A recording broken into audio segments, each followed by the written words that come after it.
Hello and welcome to another week of Friday Sews. Today I have a lot to share with you. So I'm going to try to stay organized. I'm going to try not to jump around.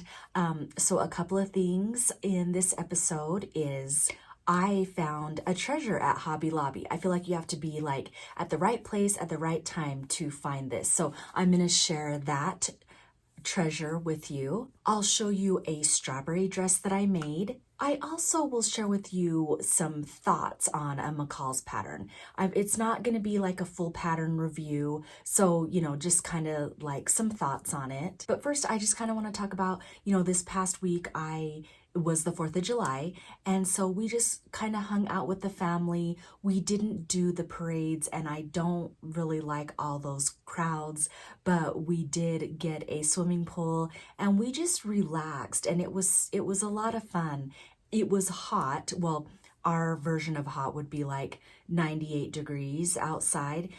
And so we just spent time in this pool and relaxed. And then at night we did fireworks and some of the neighbor kids came over. And it's just a lot of fun for the kids. Not to mention my husband, he loves fireworks. He loves playing with fire.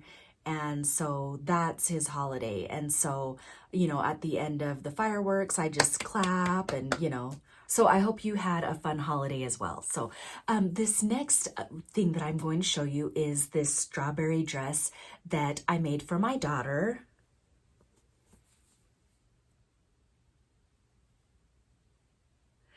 It turned out really cute, but it has like, let's see, 1, 2, 3 layers of tiers, which, was no problem. I did it on my serger, but still it was a lot of ruffles.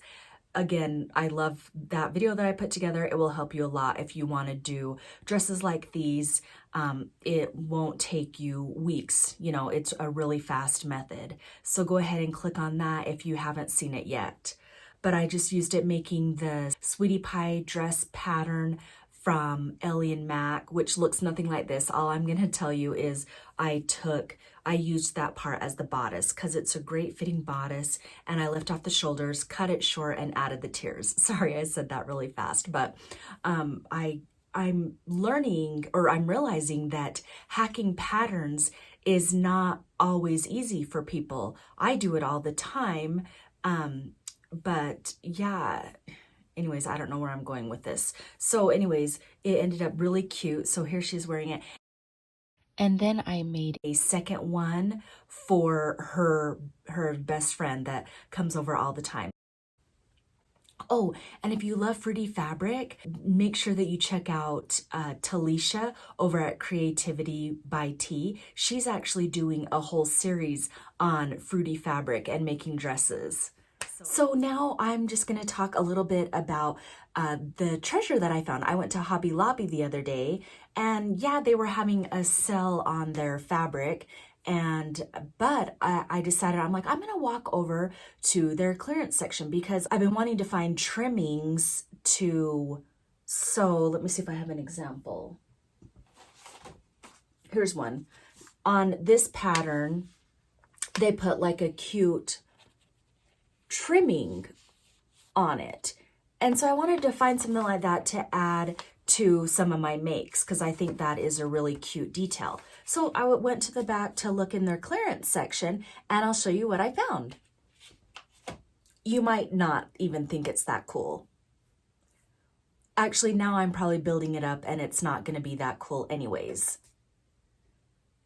Actually, I'm wondering if I should even show you. Okay, I'll get it. This Simplicity book, and it was on sale for $2.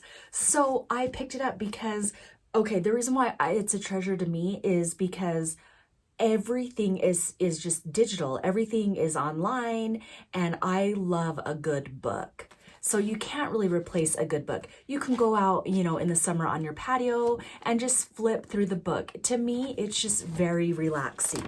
And so what's funny is, think if you even made yourself a challenge to make every single pattern in this book. That would be like, wow, amazing. But you can just look at all the different things, because as sewers, our possibilities are limitless. And so it's like, ooh, I can make that, I can make that, I can make that. It shows me how to make this and that. Ooh, even look, you know what, guys? I need to make me some of these.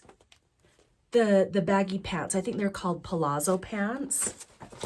So just for your reference, that one is Simplicity 8885 if you want to make those. Then I'm not sure what else. I haven't even had time to relax and look through the book. But isn't that kind of fun? I don't know. Let me know if you think it's a treasure or I built it up and it wasn't anything cool. So anyways, okay, so now I'm just going to share my thoughts on a make that I sewed up this week. And it's actually this shirt right here. It's a Mccalls pattern, and it's Mccalls 7120. So it looks like that. And that's why I didn't do a full pattern review, because I made it into a shirt. So there's some pictures right there. And why I bought this pattern though is I love the V-neck. So let me show you properly view A.